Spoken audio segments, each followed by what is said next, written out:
আসসালামু আলাইকুম। আমাদের এসএসসি পরীক্ষা শেষ হয়েছে বর্তমানে। তো একাদশ শ্রেণীতে ভর্তির জন্য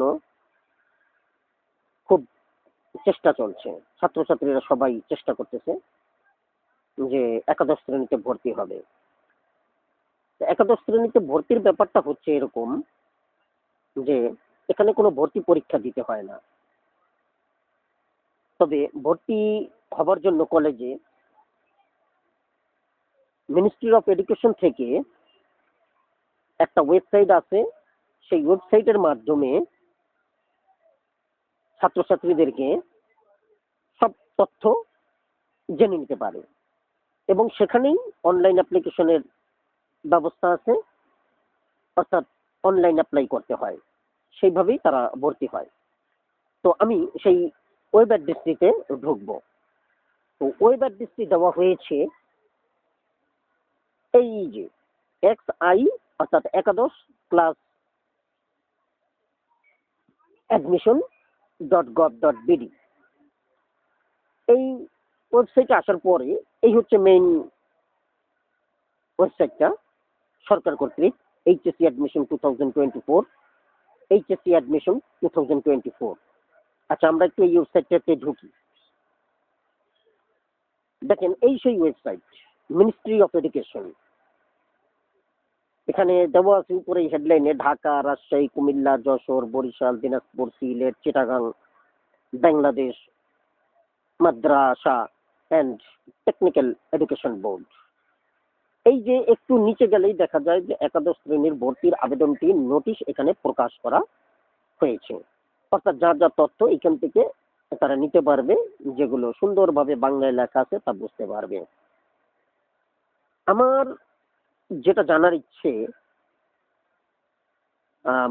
যারা সম্মানিত কর্তৃপক্ষ আছেন তাদের কাছে আমার যে বিষয়টি জানার ইচ্ছা সেটা হচ্ছে এই এই যে আপনারা মেনু বারে দিচ্ছেন home, SSC result, admission notice, online application, অর্থাৎ বিভিন্ন ক্যাটাগরিতে কি কি কাজ করা যাবে সেই জিনিসগুলো তুলে ধরেছেন। তারপর আপনাদের পাতাটি খুলেছেন, পাতাটির প্রথমেই সবকিছু ইংরেজিতে লেখা।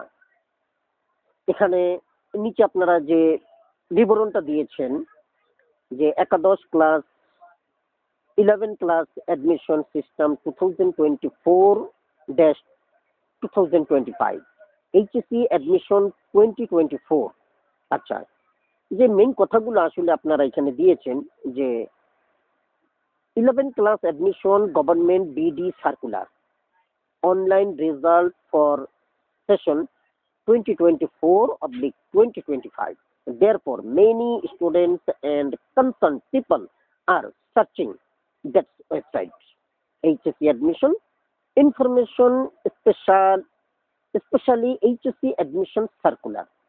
আচ্ছা, আমি এতটুকু ইংরেজি পড়লাম এই কারণে আমি আসলে দর্শকদের বোঝাতে চাচ্ছি যে এইটা, এবং মাননীয় সম্মানিত কর্তৃপক্ষের দৃষ্টি আকর্ষণ করতেছি এই বলেই যে আপনারা এই ওয়েবসাইটটা খুললেন, এটা সবকিছু ইংরেজি দিয়ে শুরু করেছেন, যেখানে বাংলা ভাষার জন্য যুদ্ধ করা হয়েছে বলে এই বাংলাকে প্রতিষ্ঠিত করার জন্য বিভিন্ন ধরনের বক্তৃতা, সেমিনার, কত কিছু দেওয়া হয়।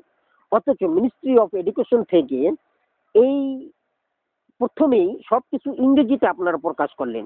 এটা বাংলা করারও কোনো সিস্টেম নেই। এই জিনিসগুলো যে আমি বাংলা করে দেখব সেটারও কোনো সিস্টেম নেই। কতজন ছাত্রছাত্রী আছে যারা আপনাদের এই লেখাগুলো বুঝতে পারবে? এসএসসি পরীক্ষা দেওয়ার পরে যারা এইচএসসিতে ভর্তি হবে তারা কয়জন বুঝবে এই লেখাগুলো? আচ্ছা, ঠিক আছে, তাদের কথাই বাদ দিলাম। এমন কতজন শিক্ষিত আছে, আমাকে আজকে দুঃখের সহিত বলতে হচ্ছে যে এমন এমন অনেক শিক্ষিত অনার্স পাস ছেলেরাও আছে, অনেক মন্ত্রী মিনিস্টার লেভেলেও তারা দুঃখ করে বলেছেন তাদেরকে যদি বলা হয় যে আমি অমুক সনে অনার্স পাস করেছি, এই শব্দটা ইংরেজি করতে পারে না। তো সেই ক্ষেত্রে আমি যে জিনিসটা জানতে চাচ্ছি যে এই যে আপনারা ইংরেজিগুলো দিলেন, ইংরেজিগুলো এই যে এতটুকুই যে ইংরেজি দিলেন, এই ইংরেজিটার অর্থ কতজনে বুঝবে? তারা কি চিন্তা করবে যে এইটা দিয়ে কি বোঝানো হয়েছে? অথচ এরই মাঝে আবার বাংলায় লিখে দিয়েছেন কলেজ ভর্তি 2024, বা ইংরেজির মধ্যে বাংলা ঢুকিয়ে দিয়েছেন। এর অর্থটা কি? এইটাই আমার জানার ইচ্ছা।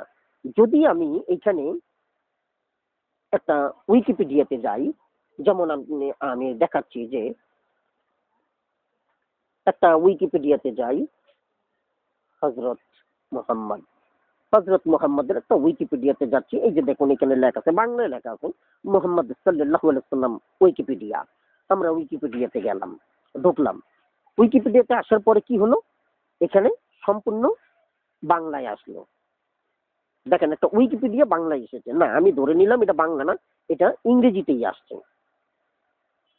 অর্থাৎ ইংরেজি বা বাংলা আপনি যেটাই দেখতে চান সেটার জন্য এখানে অনুবাদের ব্যবস্থা আছে। ইংরেজিতে দেখতে চলে ইংরেজি, বাংলায় দেখতে চলে বাংলা।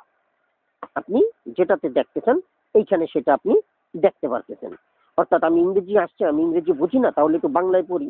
নবী সম্বন্ধে আমরা একটু বাংলায় পড়ি, এই উইকিপিডিয়া আমি একটু বাংলায় পড়তে চেষ্টা করি, সেই বাংলাটা আমি এখানে পড়তে পারতেছি, বাংলায় জানতে পারতেছি, এখানে বাংলায় দিয়ে দিয়েছে। তো আপনাদের কাছে, শিক্ষা মন্ত্রণালয়ের কাছে আমার যে জিজ্ঞাসাটা, আমার যে জানার আগ্রহের জায়গাটা, সেটা হচ্ছে এইটাই। আপনারা এমন একটি ওয়েবসাইট তৈরি করলেন যেখানে এই ইংরেজিগুলোর বাংলা করার কোনো ব্যবস্থা রাখেননি। অর্থাৎ আমি এই ইংরেজিগুলো বুঝি না, এখন আমি বাংলায় বুঝতে চাই। এই বাংলায় বোঝার ব্যবস্থাটা কোথায় আছে? কোথাওই তো নেই এখানে বাংলায় ব্যবস্থা।